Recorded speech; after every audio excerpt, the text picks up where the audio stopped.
भारत के हृदय में दो हरी पहाड़ियों के बीच बसे एक छोटे और शांत गांव में मीरा नाम की एक छोटी बच्ची रहती थी। वह 8 साल की थी। उसकी बड़ी बड़ी भूरी आंखें थीं और 2 लंबी चोटियां थीं जिन्हें उसकी माँ हर सुबह लाल रिबन से बांधती थी। मीरा एक दयालु बच्ची थी, प्यार और हंसी से भरी हुई, लेकिन वह अपने नन्हे से दिल में एक बहुत भारी आदत लिए चलती थी। वह हमेशा लोगों के पीछे भागती रहती थी। वह अपने दोस्तों के पीछे भागती कि वे उसके साथ खेलें। वह अपने चचेरे भाई बहनों के पीछे भागती कि वे उससे बात करें। वह गांव के बड़े बच्चों के पीछे भागती कि वे उसे अपने खेलों में शामिल कर लें। हर एक दिन मीरा किसी न किसी के पीछे दौड़ती, किसी की मिन्नतें करती, किसी का पीछा करती, इस उम्मीद में कि वे रुक जाएंगे। और हर एक दिन वे लोग आगे बढ़ जाते और छोटी मीरा गालों पर आंसू और आंखों में उदासी लिए घर लौटी। उसकी माँ सवित्री नाम की एक सौम्य महिला अपनी बेटी को दुखी होते देखती और हर शाम चुपचाप अपना दिल टूटते हुए महसूस करती। एक दोपहर मीरा पहले से कहीं ज्यादा रोती हुई घर आई। उसकी सबसे अच्छी दोस्त प्रिया ने उसे अपने पीछे न आने के लिए कहा था। प्रिया ने कहा था, तुम बहुत ज्यादा पीछे पड़ती हो, तुम हमेशा मेरे पास रहना चाहती हो। मीरा, ये बहुत ज्यादा है, मुझे अकेला छोड़ दो। उन शब्दों ने एक नुकीले पत्थर की तरह चोट की थी। मीरा अपने छोटे से मिट्टी के घर के फर्श पर बैठ गई और फूट फूट कर रोने लगी। उसके दादाजी, पुराने दादू, कमरे के एक कोने में बैठे धीरे धीरे टोकरी बुन रहे थे। उनकी सफेद दाढ़ी और दयालु झुर्रियों वाली आंखें थीं। उन्होंने जीवन को बहुत करीब से देखा था। उन्होंने मीरा को रोते हुए सुना, लेकिन उसके आंसू पोंछने के लिए जल्दबाजी नहीं की। उन्होंने उसे वह महसूस करने दिया जो वह महसूस कर रही थी। और जब उसका रोना धीमा और शांत हो गया तो उन्होंने अपनी टोकरी नीचे रखी और कहा, मीरा, मेरे साथ आओ, मैं तुम्हें कुछ दिखाना चाहता हूँ। मीरा ने अपना चेहरा पोंछा और पुराने दादू के पीछे घर के पिछले हिस्से में चली गई, जहाँ एक छोटा सा आंगन सुनहरी सूखी घास के मैदान में खुलता था। आंगन के किनारे एक लकड़ी का खंभा था और उस खंभे से एक लंबी रस्सी से उनकी छोटी सफेद बकरी बोली बांधी थी। बोली एक प्यारी बकरी थी, लेकिन वह थोड़ी घबराई हुई भी रहती थी। जब भी कोई उसकी ओर बहुत तेजी से बढ़ता, वह पीछे हट जाती थी। वह अपना सिर हिलाती और रस्सी जितनी अनुमति देती उतना पीछे चली जाती, भले ही आप अपने हाथ में ताजी हरी पत्तियां लेकर ही क्यों न आए हों। अगर आप बहुत तेज और बहुत उतावले होकर आते तो बोली घबरा जाती थी। दादू ने बकरी की ओर इशारा किया और कहा,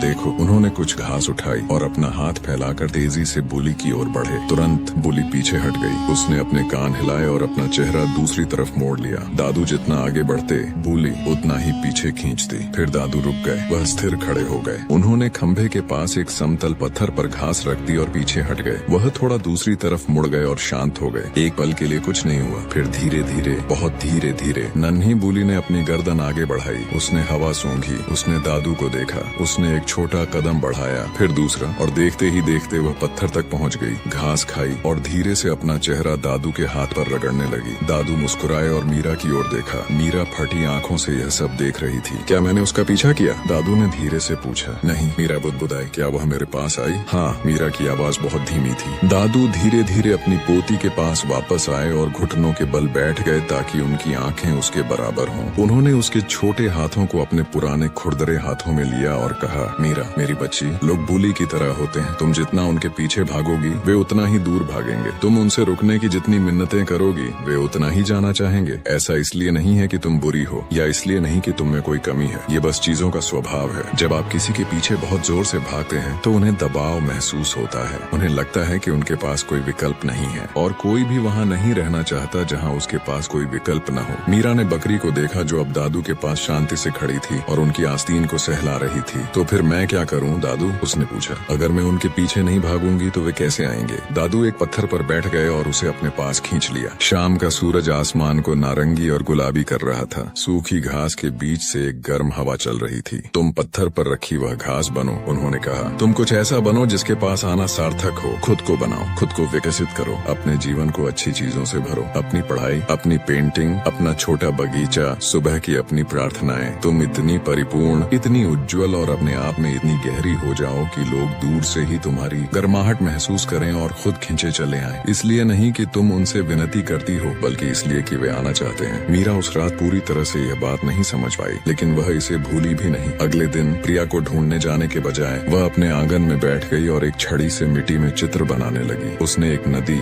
एक पेड़ और चौड़े पंखों वाला एक पक्षी बनाया। वह धीरे धीरे खुद से बातें कर रही थी। उस पक्षी के बारे में एक छोटी सी कहानी बुन रही थी। वह अपनी छोटी सी दुनिया में इतनी खो गई कि उसे समय बीतने का पता ही नहीं चला। 1 घंटे बाद उसने अपने पीछे एक छोटी सी आवाज सुनी। वह प्रिया थी। तुम क्या बना रही हो? प्रिया ने उत्सुक होकर आंगन के किनारे खड़े होकर पूछा। मीरा ने ऊपर देखा, उसका दिल उछल पड़ा, लेकिन उसे दादू और बकरी याद आ गए। वह प्रिया की ओर नहीं दौड़ी, उसने उसका हाथ नहीं पकड़ा, वह बस मुस्कुराई और कहा, एक पक्षी जो बहुत दूर तक उड़ता है, अगर तुम्हें पसंद आए तो आकर देखो। प्रिया करीब आई, वह मीरा के पास बैठ गई, उसने चित्र को देखा और मुस्कुराई, और बस ऐसे ही उन दोनों लड़कियों ने पूरी दोपहर साथ बिताई, हंसते हुए, चित्र बनाते हुए और कहानियां बुनते हुए। किसी का पीछा नहीं किया गया, कोई दूर नहीं भागा। जैसे जैसे साल बीते गए, मीरा ने उस सबक को एक शांत आग की तरह अपने भीतर संजोए रखा। अब भी कठिन दिन आते थे, अब भी कुछ लोग उसे छोड़कर चले जाते थे, कुछ वापस नहीं आते थे, कुछ ने दूसरे रास्ते चुन लिए थे, और हर बार दुख होता था। वह इंसान थी और उसने खुद को दुखी होने की अनुमति दी, लेकिन वह फिर कभी किसी ऐसे व्यक्ति के पीछे नहीं भागी जो रुकना नहीं चाहता था। इसके बजाय उसने एक बगीचे की तरह खुद की देखभाल की। उसने पढ़ना सीखा, उसने पुराने लोक गीत सीखे जो उसकी दादी जानती थी, उसने अपनी माँ को खाना बनाने में मदद की, वह शाम को अपने दादाजी के साथ बैठती थी, उसने प्रार्थना की, वह हंसी और वह विकसित हुई। और लोग आए, अच्छे लोग, सच्चे लोग, वे लोग जिन्होंने उसे इसलिए नहीं चुना क्योंकि उसने भीख मांगी थी, बल्कि इसलिए चुना क्योंकि उसका जीवन गर्मजोश, परिपूर्ण और सुंदर था, और वे उस गर्माहट के करीब रहना चाहते थे। जब मीरा एक युवती बन गई तो वह अक्सर गांव के छोटे बच्चों को बकरी बुली की कहानी सुनाती थी। वह कहती, जब आप किसी का पीछा करते हैं तो आपकी कीमत नहीं बढ़ती